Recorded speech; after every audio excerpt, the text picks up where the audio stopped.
Tapi kok mereka mau ya ngejalanin perintah-perintah Allah yang kedengarannya aneh banget kalau kita tahu. Jika ibu tahu, maka ibu akan bersedih hatinya.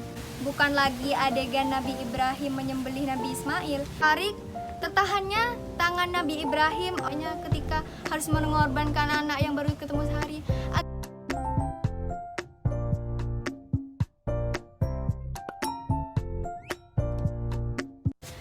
Assalamualaikum warahmatullahi wabarakatuh. Puja dan puji syukur tetap terpanjatkan kepada Allah Subhanahu wa taala, serta sholawat dan salam tetap kita curahkan kepada junjungan kita Nabi besar Muhammad Sallallahu Alaihi Wasallam. Teman-teman, kebayang gak sih ketika menjadi Nabi Ibrahim yang harus mewafatkan anaknya sendiri? Kebayang gak sih ketika menjadi ibunya Nabi Musa yang harus menghanyutkan anaknya sendiri ke sungai Nil hingga lintas negara? Tapi kok mereka mau ya ngejalanin perintah-perintah Allah yang kedengarannya aneh banget kalau kita tahu. Itulah namanya takwa. Kalau kita diuji kecil-kecilan aja udah ngeluhnya luar biasa, udah sambatnya luar biasa. Ya Allah, kenapa kok aku seperti ini? Ya Allah, kenapa aku diberi ujian seperti ini? Ya Allah, kenapa Engkau tidak adil padaku? Padahal itu baru seberapa. Mereka, Nabi Ibrahim yang disuruh menyembelih anaknya, yang ujiannya lebih berat, kalau boleh mengeluh, dia pasti akan mengeluh. Ya Allah, kenapa kok saya diberi ujian seperti itu? Apakah kurang perjuangan saya? Saya hijrah loh dari Irak ke Palestina, ninggalin anak saya, ninggalin istri saya, tidak pernah jenguk-jenguk mereka. Tapi enggak, itu adalah perintah Allah. Sami'na wa atokna. Kemudian Nabi Ibrahim datanglah kepada anaknya yang baru ketemu satu hari itu. Wahai ya bunayya. Ungkapan ya bunayya itu adalah ungkapan wahai anakku tersayang. Ungkapannya itu dalam banget. Aku bermimpi Allah memerintahkan kepadaku untuk menyembelih dirimu. Kemudian Ismail yang kala itu mendengar ayahnya mengatakan bermimpi mendengarkan perintah Allah, Ismail pun menjawab, "Ya abati." Padahal di situ Ismail mengetahui bahwa dirinya sebentar lagi akan disembelih oleh ayahnya sendiri. Hanya ya abati yang dia ucapkan di tengah berkecamuknya hati dia.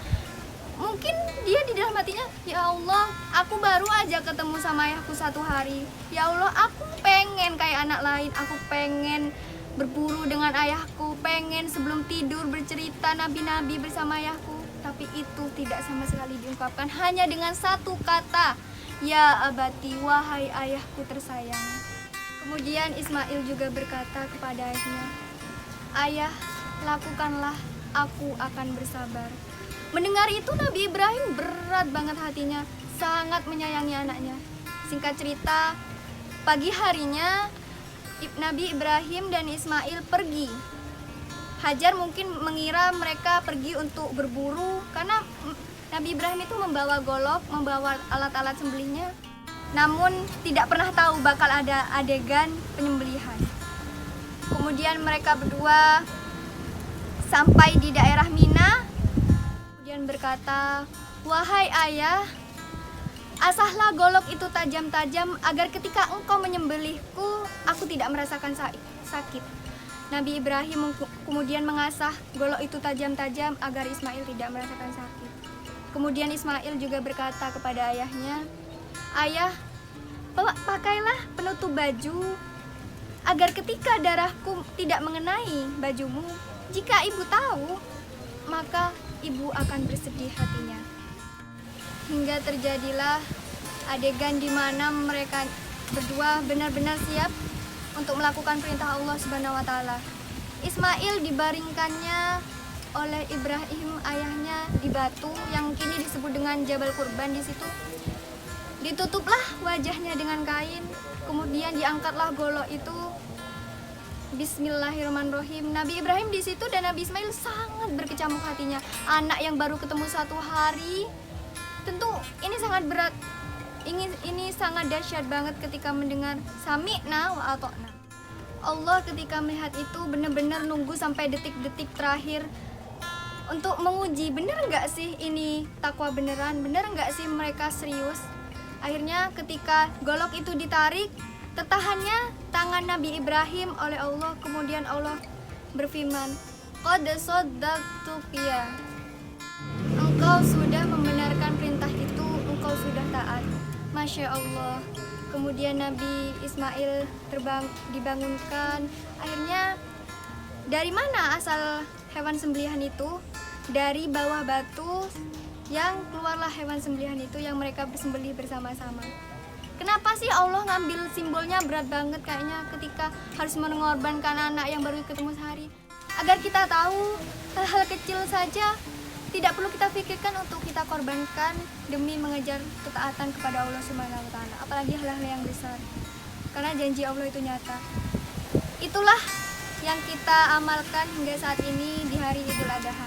Bukan lagi adegan Nabi Ibrahim menyembelih Nabi Ismail, namun adegan Ismail yang digantikan oleh zabahun azim atau hewan sesembelihan yang sehat dan gemuk. Marilah kita berlomba-lomba beribadah kepada Allah Subhanahu wa taala. Bukankah kita selalu mendengar berita di artikel maupun di televisi media yang lain, sering ada pemulung atau orang yang pas-pasan dalam hidupnya, namun mereka menabung berbulan-bulan, bertahun-tahun hanya untuk beribadah haji, hanya untuk berkurban. Itulah filosofinya dari perjuangan untuk berkorban. Teman-teman, kita tahu mungkin tahun ini kita masih belum punya kesempatan untuk melakukan ibadah kurban, tapi semoga tahun depan kita bisa melakukannya bersama-sama. Kita bisa berkorban untuk beribadah kurban kepada Allah Subhanahu wa taala. Wabillahi taufik wal hidayah. Assalamualaikum warahmatullahi wabarakatuh.